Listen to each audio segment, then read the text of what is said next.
A woman named Priya drops like $6,000 on elite trainers for her adopted Malinois coda. I mean, we are talking the heavy artillery of the dog training world here. Right, the shock collars, the prong collar. Exactly. The intensive, weeks-long board and train facilities where he's shipped off and supposedly, fixed. And she is told over and over by every professional she hires that Coda has dominant tendencies. Ah, the classic alpha myth. Yeah, that he's stubborn, he's trying to be the alpha. So she brings him home, hoping this $6,000 finally bought her some peace. And 4 days later, he is lunging at the backyard fence so hard, he's literally taking the skin off his nose. Oh, that is just heartbreaking. And at 3 in the morning, he's pacing the hallway, just scratching the hardwood floors in absolute inconsolable distress. So Priya calls the final trainer in tears, and the guy just shrugs. He tells her the dog is broken, unfixable, send him back to the shelter. But Coda wasn't dominant. And he definitely wasn't broken. I mean, his brain was quite literally trapped in a chronic, unceasing fire alarm. And every single trainer that Priya hired was aggressively treating the smoke instead of looking for the fire. We are jumping right into the deep end today because Coda's story isn't some wild outlier, right? If you are sitting there with a dog that barks at the mailman or paces the house or simply cannot settle down, you might be accidentally making it worse. You probably are making it worse, honestly. Which is terrifying. So the mission of this deep dive is to explore a stack of genuinely paradigm-shifting sources. We are tearing into a massive 2020 University of Helsinki study, some groundbreaking canine cortisol research out of the University of Bristol, and some incredibly revealing avian behavioral data. Which I am so excited to talk about. The bird connection is wild. It is. We are going to uncover why almost everything we think we know about our pet's bad behavior is, in reality, just an unmanaged panic attack. Yeah, we are looking at a fundamental failure in how we interpret the animals living in our homes. For decades, we've viewed animal behavior almost exclusively through this lens of compliance, right? Like obedience. Does the dog do what I want when I say so? Exactly. But the modern data forces us to just throw that lens entirely away. We have to look at behavior through the lens of neurobiology now. And we are going to give you the blueprint. By the end of this, we're going to break down the exact 10-minute daily intervention that genuinely rewires an animal's brain. And is so simple. So simple. And I'm not just talking about working dogs like Malinois either. Wait until you hear the underlying physiological link between a lunging German Shepherd and a screaming housebird. It's wild. But before we get to the fix, we have to look at the terrifying number that changes absolutely everything about how we view the animals sleeping at the foot of our beds. Right, so that number comes to us from the 2020 Helsinki study. This was led by a researcher named Hannes Lohi, and the sheer scale of this study is what makes it impossible to ignore. They surveyed 13,700 family dogs. Which is huge for a behavioral study. It's massive. And I want to be very clear about the sample size here. These were not traumatized shelter dogs with, known severe abuse histories. They were not feral street dogs. Just normal dogs. Normal dogs. Average, well-loved house pets. The golden retriever that goes to the park. The labradoodle that sleeps on the couch. The dog you just walked past on a Tuesday morning. Precisely. And out of those 13,700 ordinary family dogs, a staggering 72.5% showed clinically notable anxiety. Okay, I have to stop you right there because I am honestly struggling to accept that number. 72.5%. I know, it sounds fake. It sounds like almost 3/4 of the canine population. That sounds less like a clinical finding and more like an absolute epidemic. Or, honestly, it sounds like we are just pathologizing normal dog behavior. Like, are dogs just softer now? Because I grew up with dogs that just lived in the backyard, and they seemed perfectly fine. It's a completely natural reaction to hear 72% and immediately think the data must be flawed. It feels like an exaggeration. But the dogs aren't getting softer. The genetics haven't fundamentally changed in the last 30 years to make them weaker. So what changed? What changed is our scientific ability to accurately measure baseline panic. I mean, for generations, we were essentially illiterate when it came to reading canine stress signals. Oh, interesting. Like we just didn't speak the language. Exactly. We looked at a dog that was constantly licking its lips or yawning when it wasn't tired or panting heavily in an air-conditioned room, and we just wrote those off as quirks. We thought, oh, he's just a goofy guy. Right, or it's just hot. Right. But the Helsinki researchers finally measured those subtle indicators. And when you actually look at the breakdown, 32% of those dogs had profound noise sensitivity. 29% were deeply fearful of novel situations, and 17% suffered from severe separation anxiety. But looking at the breakdown of those numbers in the sources, the stat that actually stopped me in my tracks aggression was the least common symptom. Yes. It was only 14%. And this is the tragic irony of the entire pet industry. Aggression is the visible interface. Aggression is loud, it's dangerous. It's the symptom that gets a dog surrendered to a county shelter or euthanized or slapped with a dominant label by a $6,000 trainer. Because you can't ignore a bite. Exactly. But aggression is just the tip of the spear. The overwhelming majority of these 13,000 dogs are simply profoundly afraid. But because their fear doesn't manifest as like biting a neighbor. Right, they aren't causing a problem for the human. Yes.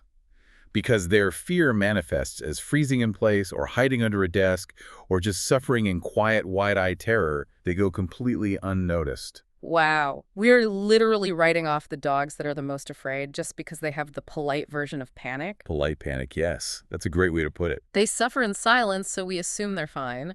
Which, brings us to the dogs that do act out. That 14% Coda the Malinois. When that fear turns into lunging on a leash, you hire a trainer.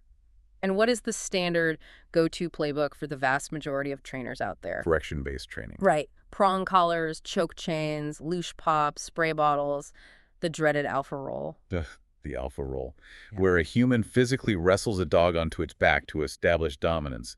That was formally debunked by the original wolf researchers who coined the term back in the 1990s. Wait, really? The people who made it up debunked it? Yes. The wolves they were studying were actually in artificial captivity, acting completely unnaturally. Wild wolf packs operate like human families, not prison gangs.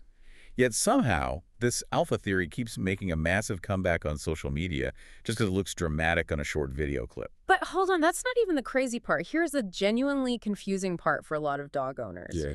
People use prong collars and leash pops because they look like they work. Right, the illusion of success. Yeah, if my dog is barking at another dog across the street and I give a sharp pop on a prong collar, the dog yelps, stops barking, and sits down. The problem is solved. I got a fast, immediate result. So if the behavior stops, why is it considered the wrong approach? Like, what is actually happening inside the dog's head in that exact moment? So the fatal flaw in that logic is the distinction between suppression and learning. Suppression is not learning. When you apply an aversive correction like that sharp pop on the prong collar or a buzz from a shot collar, you are stopping the external motion. Because it hurts. Exactly. The dog freezes because it is experiencing pain or extreme discomfort. But you haven't taught the dog not to fear the other dog across the street. You've just taught them that expressing that fear leads to punishment. And we had incredible data on this from Matthias Schilder and Joanne van der Borg. Oh, the 2004 study. Yes, their landmark study specifically looking at dogs trained with shock collars. I read this study in our source stack, and the methodology was fascinating because they didn't just look at the dogs while they were actively being shocked on the training field. And that is the most crucial part of the Schilder study. They observed the dogs during training sessions, but they also observed them in entirely different contexts where the shock collars weren't even on the dogs. And they compared them to a control group of dogs trained without any aversives. And the results were pretty damning. Completely damning. The dogs trained with shock collars showed massively higher baseline stress behaviors. The lip licking, the yawning, the lowered body posture, the flattened ears, even when they were just walking around a park completely unshocked. So the anxiety doesn't just happen during the training session, it permanently bleeds into the rest of their life. The anxiety just spreads. But why? What is the physical mechanism inside the brain causing that spread? It comes down to a small almond-shaped structure deep in the brain called the amygdala. The lizard brain. Basically, yeah. The amygdala is the brain's primitive threat detection center. It doesn't do logic, it does survival. So let's look at your example. Your dog sees another dog across the street. Your dog is terrified, so it barks to say, "Stay away." You deliver a sharp pop on a prong collar to stop the barking. The dog experiences pain. The dog's amygdala does not process that sequence as, "Oh, my wise human is correcting my social manners." Right, because it's an animal, not a human child, attending an etiquette class. Exactly. The dog's amygdala processes that sequence as, "I saw a terrifying dog, and then I felt sudden, sharp pain in my neck. I was absolutely right to be terrified of that other dog because its mere presence in my visual field caused me physical pain." Oh, wow. So you are trying to put out a fire, but neurologically, you are installing a second panic button right next to the first one. Yes. You have just paired the scary thing with physical pain. You validated their worst fears. You're trying to cure the lunging, but you're actually convincing the dog that the environment is even more hostile than they originally thought. Exactly. So if popping the leash pours gasoline on the fire, you just need to tire the dog out, right? Run them until they can't react. Well, as we're about to explore, that exact strategy is how you inadvertently create a stronger, more dangerous, highly reactive dog. Yeah, to understand why the tired dog approach violently backfires, we have to look under the hood at the vertebrate nervous system. We need to look at the two parallel operating systems running inside the body at all times, the sympathetic nervous system and the parasympathetic nervous system. Okay, let's slow down and really map this out, because understanding these two systems is, like, the skeleton key to everything we're going to talk about today. For sure. So think of the sympathetic nervous system as your body's threat response. It is the classic fight, flight, or freeze mechanism. When this system activates, your body prepares for immediate physical survival. Your heart rate violently spikes to pump blood. Your pupils dilate to let in more light so you can see movement better. Blood is literally shunted away from your digestive tract and pushed into your major muscle groups. Wow, so you literally start digesting your breakfast because your body thinks you might be breakfast. Exactly. So it's like you step off a curb, a bus honks its horn 3 feet from your face, and your sympathetic nervous system goes, go time. We are surviving right now.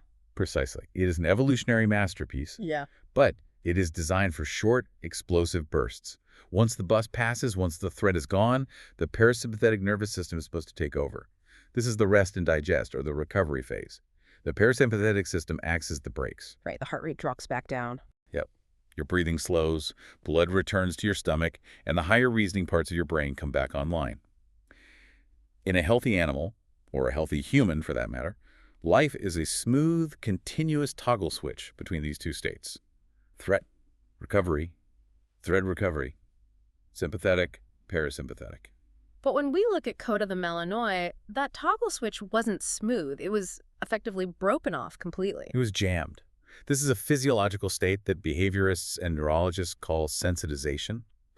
When an animal is subjected to chronic stress, or when they are genetically predisposed to it, the threshold for what the brain constitutes as a life-threatening event gets lower and lower and lower. It takes less to trigger the alarm. Right, so Coda wasn't trying to be the alpha of the house. His sympathetic system was permanently stuck in the on-end position. The brake pedal was completely gone. So when a stranger walked past the backyard fence 40 feet away, Coda didn't see a guy walking a poodle. Coda's amygdala triggered the exact same neurological chemical life or death alarm as if a grizzly bear had just picked down the front door. That sounds exhausting.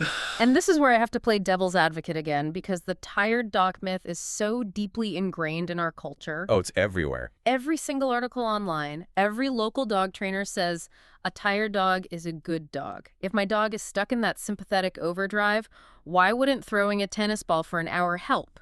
They get to run, they get to burn off that chaotic energy. Are you genuinely saying that playing fetch is bad? Because if my dog has too much energy, they eat my drywall. I get it. I do. But we have to make a crucial distinction here between physical energy and neurological arousal. Exercise itself isn't bad. Cardiovascular health is obviously necessary. But we have to look at the endocrinology of exercise. Hormones. Right. When a dog runs full sprint after a tennis ball, their body naturally spikes cortisol. Cortisol is a primary stress hormone. It's what gives them the burst of energy and focus to chase the prey or the ball. In a neurologically healthy dog, they run, the cortisol goes up, they catch the ball, they stop playing, and within 20 to 40 minutes, their cortisol levels drop back down to a normal baseline. The toggle switch flips back to parasympathetic. Exactly. But in an anxious, sensitized dog, the toggle switch is jammed. Yeah. The biological machinery that clears cortisol out of the bloodstream is faulty. Oh, wait, so the stress hormone just sits there like marinating in their brain? It pools in their system. Yeah. The recovery cycle isn't 20 minutes, it is elongated to hours and sometimes days. So picture what happens when you take a highly reactive, sensitized dog and you play intense, high-arousal fetch for an hour to tire them out. You are undoubtedly exhausting their physical muscles. Their legs are tired. Sure. But neurologically, you're winding them up tighter and tighter. You are pumping their system full of cortisol that they cannot clear. A physically exhausted but neurologically aroused dog is just a reactive dog with better cardiovascular stamina. That is a terrifying image. They are physically too tired to lunge at the fence right now, but their brain is still screaming that the world is ending. It's like a marathon runner having a severe panic attack at the finish line. And what happens the moment they catch their breath? The moment their muscles recover, usually a few hours later, they will react to a trigger again.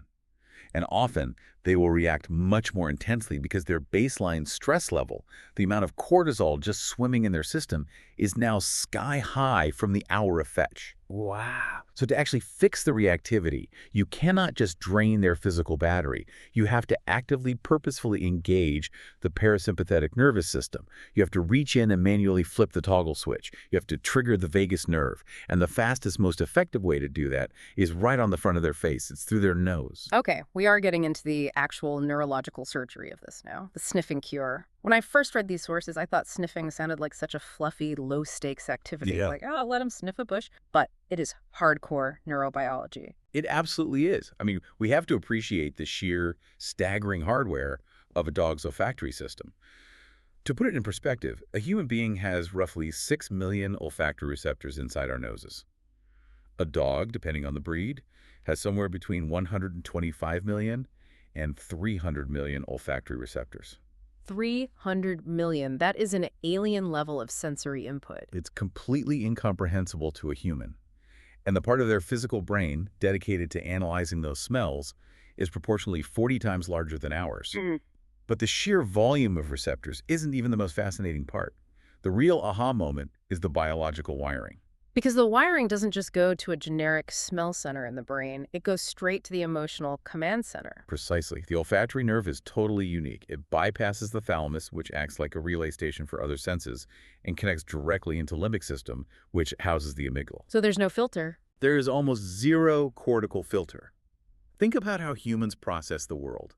We see something or we smell something, and that signal goes to our cortex. We think about it. We evaluate it logically. I smell smoke. Is it a campfire? Or is the house on fire? Smell, then logic, then emotion. For a dog, smell bypasses the logic processing entirely. It is a direct intravenous line straight into their emotional brain. Okay, so if the nose is a direct line to the emotional brain, how do we use that to turn off the fire alarm? How do we use a dog's nose to manually flip the toggle switch to parasympathetic? We look at the data from the 2018 University of Bristol study. This is the paper that really forced the training community to wake up. The researchers took a group of dogs and had them engage in 20 minutes of dedicated scent detection tasks. And this wasn't like military bomb sniffing. No, not at all. This Yeah. was just having the dogs use their noses to find hidden objects in a room. Yeah. Then they compared their cortisol levels taken via saliva swabs to a control group of dogs that did 20 minutes of moderate physical exercise. And the results were wild. The sniffing actually dropped the stress hormones more than the treadmill did. Significantly more. Because sustained focused sniffing isn't just a party trick. When a dog engages in deep rhythmic sniffing, the physical action of drawing air over those 300 million receptors engages the olfactory pathway in a way that directly stimulates the vagus nerve. And the vagus nerve is like the master switch. It is the superhighway of the parasympathetic nervous system. It wanders from the brainstem down through the chest and into the abdomen. When you stimulate the vagus nerve through sniffing, it literally forces the heart rate to drop. It forces the blood pressure down. It forces the parasympathetic nervous system to turn on. It's a physiological override. The dog might want to panic, but the physical act of sniffing is forcing their body into a state of calm. Well. So how do you actually do this tonight in your own living room? What does this look like for the person listening to this right now who just wants their dog to stop pacing? This brings us to the 10-minute decompression protocol. It is breathtakingly simple, and it requires zero expensive equipment. You don't need a $6,000 trainer. You need empty cardboard boxes. Wait, really? Just boxes? Just boxes. Save your Amazon delivery boxes. Take 3 to 5 of them and place them on the floor in a quiet, low distraction room. Close the blinds, turn off the TV. You take a high-value treat, and I mean real stinky food. Boiled chicken, hot dogs, pungent cheese. Do not use their dry, boring kibble. You hide a piece of that chicken under one of the boxes. And then you just let the dog into the room. You bring the dog in, and you let them at it. And this is the hardest part for human beings. You have to shut up. Do not bark commands. No sit, no stay, no find it, good boy over here. Just let them explore the environment. The second they flip the box and find the chicken, you mark the success. You say yes, enthusiastically, or click if you use a clicker, and then you deliver a treat party. A treat party. Yeah, you immediately hand them 3 more pieces of chicken right out of your hand. So you make finding that hidden piece of chicken the absolute greatest, most rewarding moment of their entire day. Exactly. You reset the boxes, hide the chicken under a different one, and repeat the process. But you must enforce a strict time limit. You do this for a maximum of 10 minutes. You absolutely must stop the game before the dog gets physically tired, frustrated, or bored. You want to end the session while they are still highly engaged, ending on a profound high note. So instead of throwing them into a boxing ring to tire them out, it's literally like putting your dog in a quiet library and giving them a Sudoku puzzle. They have to focus, breathe, and solve a problem. That's a brilliant analogy, because what you are building is what behavioral scientists call success architecture. You are designing an environment where the animal literally cannot fail. Which is the exact opposite of learned helplessness. We need to talk about learned helplessness because I see this concept constantly misunderstood online. It's a vital context. So Dr. Martin Seligman documented learned helplessness back in the late 1960s. He discovered that when an animal is repeatedly subjected to adverse conditions, that it cannot escape no matter what it does, the animal eventually stops trying. It learns that its actions have no effect on the world. It gives up and sinks into a state of chronic passive terror. It just takes the punishment. That is so sad. It is. And a massive percentage of reactive, anxious dogs are existing in a state of learned helplessness when they're out in the human world. They are dragged on leashes through loud, terrifying environments, unable to escape. Nosework is the absolute antidote to learned helplessness. It grants the dog complete self-pacing and total agency. They control the speed of the search. They control the outcome. And because you are setting the boxes up perfectly, the outcome is always a massive success. You are teaching their brain, you have power over your environment, and using your brain results in good things. But wait, here's the bit that absolutely stunned me when looking at our source stack. Right. I'm looking at this data, and this exact same neurological loop, this dynamic of learned helplessness, panic, and the need for parasympathetic engagement is happening in an animal that doesn't even use its nose to solve problems. Right. If we cross over into the avian world, the parallels are staggering. We're talking about screaming cockatiels and parrots ripping their own feathers out. To a normal observer, a pet bird in a cage seems like a completely different universe from a 70-pound lunging German shepherd. Most people view them as entirely separate sciences, yeah. Dog behavior is usually framed around pack dynamics, prey drive, predator instincts. Bird behavior is usually dismissed as them just being loud flock animals. But the underlying nervous system, that sympathetic versus parasympathetic toggle switch, is nearly identical. Look at the phenomenon of contact calling. That is the behavior where a parrot or a cockatiel starts screaming at the top of its lungs the absolute second you leave the room. Which, if you have ever lived with a bird, is incredibly piercing and stressful, especially if you're trying to take a Zoom call. It feels personal. It feels like the bird is just trying to annoy you into coming back. It does feel personal to the human, but we have to completely reframe what that behavior actually represents. It's not an annoyance tactic. It is an emergency panic signal. I am alone. Where is the flock? Am I safe? You have to look at the evolutionary biology of a prey species. In the wild, if a parrot is separated from its flock, it has lost its collective eyes and ears. Separation from the flock equals imminent death by hawk. Wow. So when the cockatiel is screaming from the living room while you're in the kitchen getting water, it's not throwing a tantrum. It is having a literal panic attack because its tiny brain is fully convinced a predator is actively hunting it. Yes. And what is the standard, universally accepted advice people get from pet stores or old-school bird trainers regarding a screaming bird? Just ignore it until it stops. Put a blanket over the cage and walk away. Because the logic is if you walk back into the room while it's screaming, you are rewarding the screaming, and you'll teach the bird to scream every time it wants attention. That is the traditional behavioral logic. But here is the catastrophic danger of the extinction burst. An extinction burst is a well-documented psychological phenomenon. When you suddenly stop rewarding a behavior that used to work, the animal will try the behavior harder, louder, and faster before they finally give up. If you just ignore the screaming bird, eventually, yes, the extinction burst ends and the screaming stops. The house gets quiet. But you have only treated the surface behavior. The internal arousal, the sympathetic nervous system terror, is still sky high. The bird has learned that screaming doesn't bring the flock back, but it hasn't learned that it's safe. It has entered learned helplessness. And what happens to all that trapped anxiety? If they can't scream it out, where does the panic go? It turns inward. It manifests as self-mutilation. The next stop is feather plucking, or what the clinical veterinary literature formally calls feather destructive behavior, FDB. Which brings us to the Joanna Berger study from 2016, published in Applied Animal Behavior Science. I was horrified by these numbers. They found that 10 to 15% of captive parrots show these stereotypic destructive behaviors. It is a heartbreaking statistic, and it represents a massive animal welfare crisis.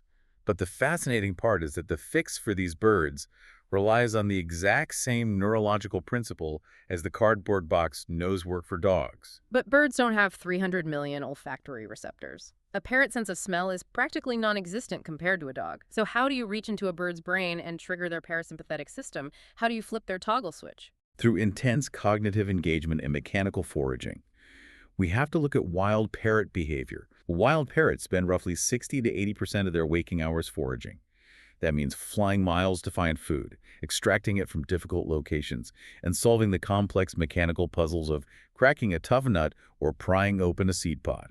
It requires immense focus, spatial memory, and fine motor control. When we take a captive bird and put a pile of easily accessible seeds in a shiny metal bowl, we create a massive cognitive deficit. They get the necessary calories, but their brain gets absolutely nothing to do. It's like feeding a human being entirely through an IV drip while locking them in a white room. You won't physically starve to death, but you're going to lose your mind from the sheer lack of stimulation. Exactly. So the avian equivalent of canine nosework is manufacturing that foraging experience. You hide their food. You wrap their daily pellets tightly in little paper cups that they have to shred. You thread millet stalks through complex woven grass mats. You put their nuts inside acrylic puzzle toys where they have to slide levers and turn dials to get the food out. Just like the dog sniffing the boxes, this mechanical problem-solving is self-paced. It is success-oriented, and it demands a level of focus that actively engages the parasympathetic neural pathways. Okay, so you give the dog a cardboard box with chicken, you give the bird a puzzle toy with a walnut, and boom, the fire alarm is off, the nervous system is healed, and they are magically cured, right? Not even close. Because all of this brilliant intervention completely falls apart if you don't understand the hidden math of a Tuesday morning. This brings us to the concept of trigger stacking. If there is one concept from this deep dive that a pet owner needs to memorize, it is trigger stacking. It is perhaps the single most misunderstood dynamic in everyday animal ownership. It's the hidden math behind the random bite. Because we hear this specific phrase all the time, right? He bit the mailman completely out of nowhere. He's never done that before. He was fine all morning. It is almost never out of nowhere. The bite wasn't random. We just aren't seeing the math. We aren't calculating the cumulative arousal scale. The best way to visualize this is to imagine a point system. Think of a thermometer or reactivity threshold. Let's say for a specific dog, they will physically snap, bite, or lunge when their internal stress level hits exactly 70 points. 70 points is the red line. Okay, so 70 points is where the brain completely short circuits. Let's play this out. Let's walk through that typical Tuesday morning. Right. It's 7:00 a.m. The dog is sleeping in the living room. Suddenly, the garbage truck rumbles by the house, screeching its brakes and slamming dumpsters. That is a loud, unpredictable, scary noise. The dog's sympathetic system activates, plus 8 points. But the dog doesn't bark. He just lifts his head and looks at the window. So the owner, drinking their coffee, thinks the dog is perfectly fine. But internally, the dog is sitting at an 8. Right. It's 7:00 a.m. The owner is running late for work. They're rushing the morning routine, stomping around looking for their keys, exuding stress. Dogs are incredibly attuned to human handler anxiety. Plus 5 points. Now we're at a 13. At 7:30 a.m., they go out to the backyard for a quick bathroom break. The neighbor's dog is out, standing at the fence line, hard staring at your dog. Plus 12 points. We are at 25. Still totally quiet to the naked eye. The dog is just standing in the grass peeing. Exactly. At 8 a.m., they go for a quick walk around the block. There's an unfamiliar, strange smell on the sidewalk. Maybe a coyote passed by during the night. Plus 4 points. Then a teenager on a skateboard zooms past them on the sidewalk, entirely too close. A fast-moving, loud object. Plus 10 points. Across the street, another dog is pulling on its leash and whining. Plus 15 points. Okay, let me do the math on this Tetris game. 8 points for the truck, plus 5 for the stressed owner is 13, plus 12 for the fence stare is 25, plus 4 for the smell is 29, plus 10 for the skateboard is 39, plus 15 for the dog across the street is 54. 54 points. And it's not even 9:00 a.m. Remember, the bite threshold is 70. The owner brings the dog inside, leaves for work, and the dog lies down on the couch. To a casual observer, the dog looks completely normal. But neurologically, that dog is vibrating. They are sitting at a 54 out of 70 on the panic scale. The blocks in the Tetris game are stacked almost to the top of the screen. Fast forward to noon. A familiar friend of the owner comes over to let the dog out. The dog has met this friend a dozen times. The friend walks in and reaches over the dog's head to pet them. For this specific dog, having a hand reach directly over their head is a moderate spatial stressor.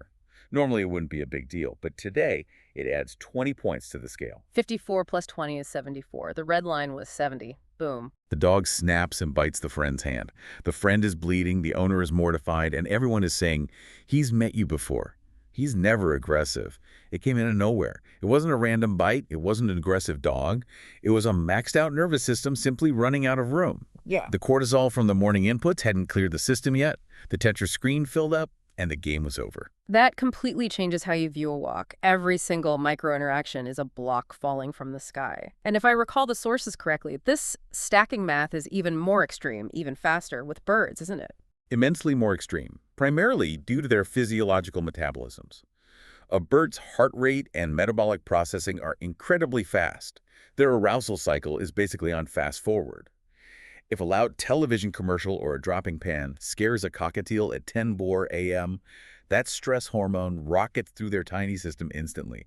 By 2 p.m., 4 hours later, the owner walks up to the cage, asks the bird to step up onto their finger, and gets a vicious, bloody bite.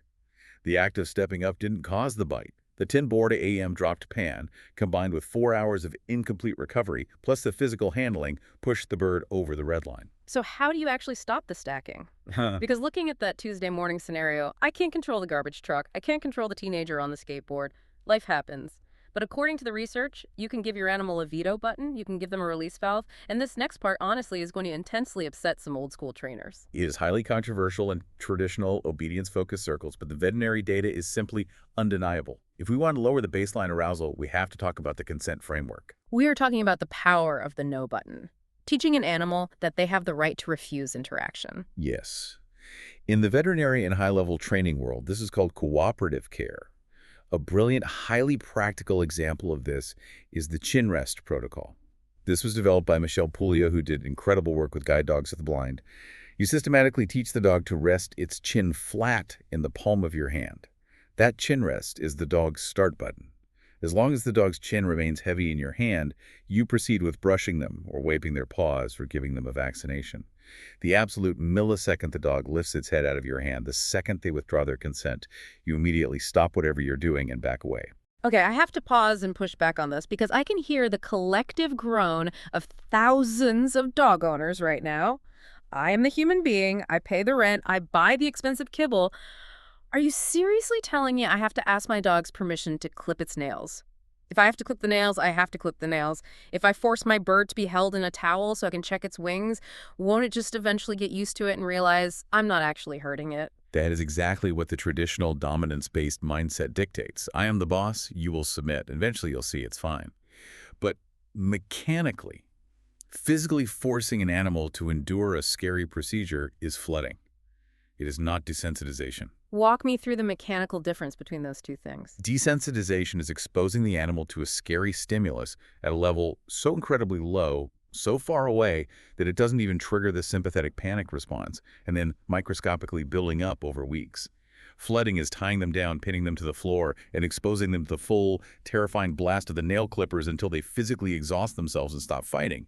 But again, to play devil's advocate, if they stop fighting, didn't the flooding work? No. They didn't learn the nail clippers were safe. They just learned helplessness.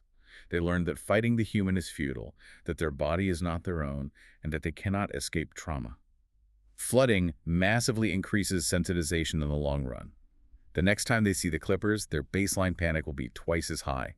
Let's look at the hard data on this. The 2020 Veterinary Sciences paper published by During and her colleagues, they specifically measured the physiological stress of dogs trained with consent protocols where the dog had a start button and the right to opt out versus dogs who were simply physically restrained by technicians. And what did the data actually show? The dogs utilizing the consent protocol had significantly lower salivary cortisol levels and measurably lower heart rates during the exact same handling procedures. But here is the brilliant counterintuitive truth of cooperative care. Giving the animal a reliable, respected way to say stop entirely removes the psychological terror of feeling trapped. And because they aren't panicking about being trapped, their overall physiological arousal stays incredibly low. Hmm. Because their arousal stays low, they actually choose to say no less often over time. Wow. That is wild psychology. By giving them the absolute guaranteed right to say no, you remove the fear of imprisonment, which means their nervous system stays calm, which means they don't actually feel the need to say no as much. It becomes a collaboration instead of a hostage situation. It translates flawlessly to birds through what we call bird-directed interaction. Instead of thrusting your finger into their chest and commanding step up, you place your hand near the cage and let the bird initiate the contact. You learn their microbody language. If a parrot slightly slicks its feathers down tight against its body, or leans away half an inch, or slightly fans its tail feathers, those are polite stop signals. I am uncomfortable. If you respect that polite stop signal and back away, the bird learns it doesn't need to scream or bite to make you listen. It builds immense, rapid trust. And building that trust ties directly into the physical environment, right? Before we can expect any training to work, we have to do a massive environmental audit. Because if the animal doesn't feel safe in their own living room, none of the nose work or the consent training matters. Absolutely. The environment is constantly pouring water into the bucket. The quickest, most impactful hits for a dog owner, you must block window access for reactive dogs. Yes. The front window. My childhood dog used to sit on the back of the couch, staring out the front window, and would absolutely lose his mind barking at every single Amazon delivery guy or person walking a stroller. And we used to think that was cute, like they were watching dog-eat television. But neurologically, watching the street is literally practicing panic for 6 hours a day.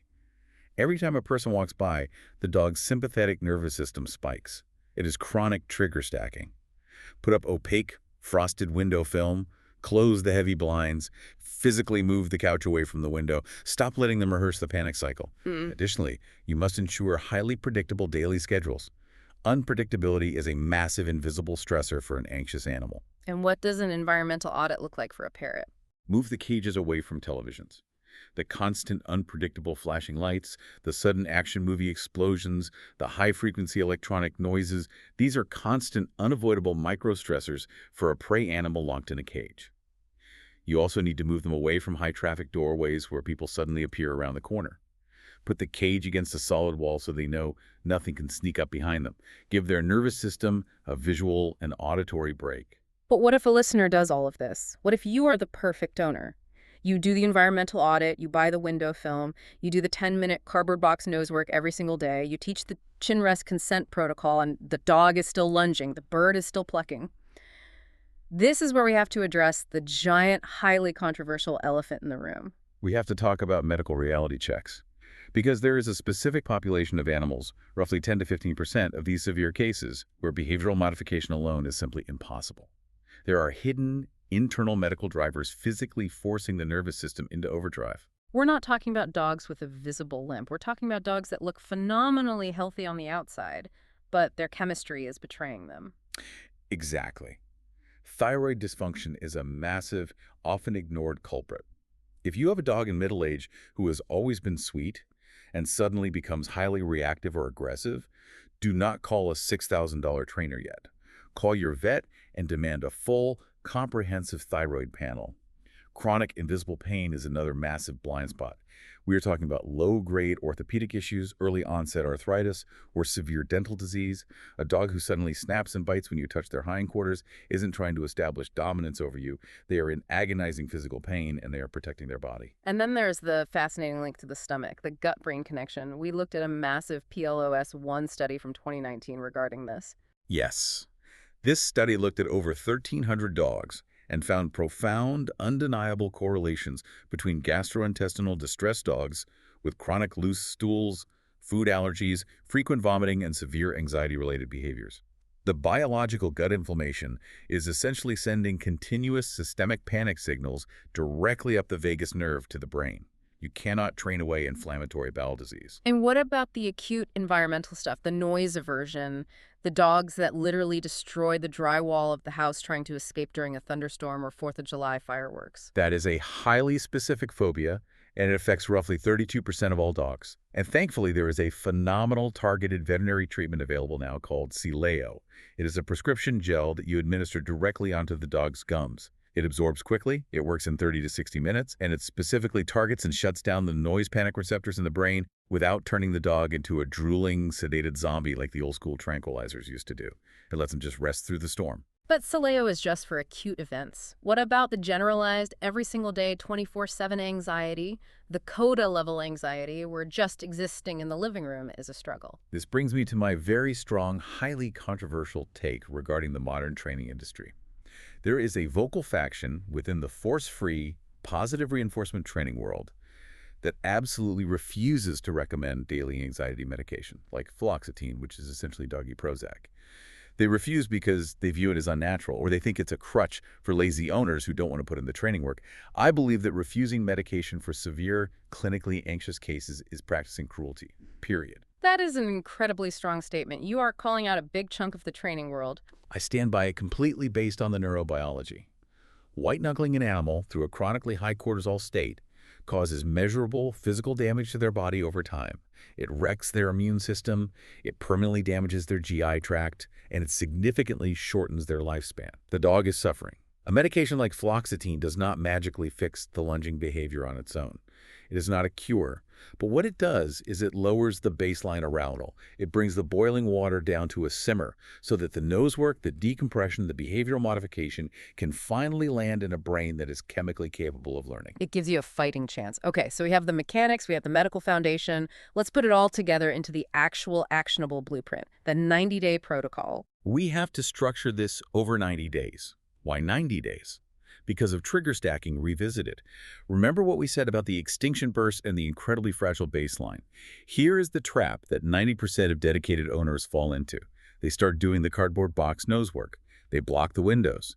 For 1 week, the dog is doing great. The pacing stops. The dog seems fixed. So what does the owner do? They get overconfident. They immediately take the dog to a crowded, chaotic Saturday farmer's market to show off to their friends how well-behaved their dog is now. Exactly. And the dog's fragile nervous system completely explodes. They lunge at a stroller, they bite another dog, and the owner throws their hands up in despair and says, the training doesn't work, and gives up. After 1 good week, the neurological baseline is still incredibly fragile. The pathways are just starting to heal. You need 90 full, consistent days to achieve genuine, durable neurological recalibration. So walk us through this blueprint, step by step. Phase 1, days 1 to 30. What is the owner actually doing? Phase 1 is strictly, obsessively about lowering the baseline. You are in triage mode. First, you execute the full environmental audit, block the windows, establish a rigid, predictable daily routine. Second, you start the daily 10-minute nose work sessions with the boxes, but you do this strictly indoors, in the quietest room of the house, where it is 100% safe. Third, you dramatically alter how you walk the dog by introducing sniff walks. Let's define that, because a sniff walk is very different from a standard walk around the block. A standard walk is about moving from point A to point B for physical exercise. A sniff walk is a decompression tool where the dog sets the pace entirely. You put them on a long, secure leash, ideally in a quiet park or a cemetery or an empty field. You are not walking for distance. You are walking for data gathering. If the dog wants to stop and deeply sniff a single blade of grass or a fire hydrant for 4 uninterrupted minutes, you stand there in silence for 4 minutes. You let the olfactory system stimulate the vagus nerve. And crucially, in phase 1, you start meticulously logging the dog's behavior in a journal. You track exactly when they react, what the weather was, how much sleep they got. You are looking for the hidden trigger stacking patterns. Okay, so the dog's decompressing. We move to phase 2, days 31 to 60. Phase 2 is about deepening the decompression and carefully expanding the comfort zone. Now, we take the nose work outside to a quiet area of the yard or an empty park. We introduce what's called threshold nose work using a scatter feed. If you see a mild trigger, like a person walking a dog 2 blocks away, far enough away that your dog notices but isn't panicking, you immediately scatter a handful of high-value treats into the deep grass and tell your dog to find it. You are actively fusing the site of the trigger with the parasympathetic act of sniffing. During this phase, we also introduced Dr. Karen Overall's relaxation protocol. I've seen trainers reference this. What actually is Dr. Overall's protocol? It is a brilliant, highly structured 15-day worksheet. It systematically teaches the dog the actual physical mechanics of taking a deep breath and holding a relaxed, lying-down posture, while the owner does increasingly distracting things. On day 1, the dog learns to stay relaxed while you just clap your hands once. By day 15, the dog is holding a relaxed posture while you open the front door, ring the doorbell, and jog in a circle. It is literally teaching the dog how to self-soothe. Incredible. So now we have a dog that can self-soothe and sniff near triggers. We enter phase 3, days 61 to 90. Now, and only now, do we begin strategic, purposeful trigger exposure. We utilize a framework called Beatty behavior adjustment training paired with counter conditioning. In BAIT, you carefully set up scenarios where the dog can see the scary thing, let's say, a stranger, from a very safe predetermined distance. You allow the dog to look at the stranger, and the absolute second the dog makes the choice to look away from the stranger and check in with you, you mark it, move them further away to safety, and reward them with a shatter feed. You are empowering them. You are teaching them. When you see something scary, you have the agency to simply walk away, and I will support that choice. It is entirely removing the feeling of being trapped. And how does this 90-day structure map over for the bird owners? It follows a highly similar arc. Phase 1 for birds is the severe environmental audit. Move the cage to a secure wall, strictly enforce a 12-hour dark sleep schedule to regulate their hormones, and start the call response protocol. That means every single time they scream when you leave the room, you answer calmly from the other room to complete the flock circuit. You let them know they aren't abandoned. Phase 2, you dramatically increase the foraging complexity with the paper cups and puzzle toys, and you begin target training. You teach them to touch the tip of a chopstick for a treat. This gives them agency and a way to earn rewards without being touched. And phase 3 for the parrots. Rebuilding positive physical handling. But here's the critical difference. Asking the bird to step up onto your hand comes last, not first. You only ask for the step up when they are willingly leaning forward, offering the behavior because they trust you, not because you are pushing your finger into their chest. So bringing this all together, look at the journey we've mapped out, from Priya and Coda's $6,000 nightmare to the amygdala to the cardboard boxes. What does this all fundamentally mean for the person listening right now? It means a massive systemic shift away from the old idea of behavior management and into the reality of well-being-based behavioral medicine. Exactly. The ultimate goal isn't to force a dog to stop lunging through sheer painful suppression. A frozen, terrified dog is not a good dog. The goal is a dog that genuinely isn't scared of the world anymore. The goal isn't a bird that gives up and sits silently in a cage. The goal is a bird that feels deeply secure in its human flock. Coda didn't need to be dominated. He didn't need an alpha rule. He needed a thorough veterinary exam, a prescription for fluoxetine, daily sniff mats, and an owner who actually understood the hidden math of his trigger threshold. The bad behavior is just the fire alarm ringing. We have to stop smashing the alarm with a hammer and start addressing the fire. You now know more about your pet's internal nervous system than the vast majority of commercial trainers will ever tell you. You understand the invisible mechanics of trigger stacking. You understand the astonishing power of olfactory decompression. You understand the biology of the 90-day protocol. But here's the very hard, very honest truth. Simply knowing this information in your head isn't going to fix your animal. In 2 weeks, when you've had a brutal, exhausting day at work and the garbage truck woke you up early and your dog just had a terrible, explosive reaction on a walk, you are going to fall right back into your old habits. You are going to yank the leash. You are going to yell, not because you don't love your animal, but because you don't have a rigid structure to fall back on when you are tired. Information without daily implementation is just interesting trivia. And we don't want this to be trivia. You don't need a $6,000 board and train facility to heal your animal. You need a daily, unrelenting, structured practice. That is exactly why you need to grab the companion workbook designed specifically for this deep dive. It takes this entire massive 90-day protocol that we just spent an hour unpacking, and it slices it down into daily, bite-sized 5 to 15-minute actionable practices. It has the daily behavior log templates ready for you to fill out. It has the avian foraging enrichment guides mapped out by difficulty. It has the exact threshold distance trackers for phase 2. Everything is structured, scheduled, and sequenced for you, day by day. It takes the emotional guesswork completely out of the equation. When you are stressed, you just open the book to day 14 and do what it says. The gap between knowing how to fix your pet's anxiety and actually transforming their life is just a matter of having the exact right blueprint in your hands. Do not wait for the next bite. Grab the workbook, the link is right down in the description, and start day 1 tonight. Take those 3 cardboard boxes and change the trajectory of your pet's life. Give them the peace and the security they actually deserve. Because eventually, if you follow the protocol, the smoke clears, the fire goes out, and you finally get to meet the brilliant, loving animal that was hiding underneath all that panic all along. We'll see you on the next deep dive.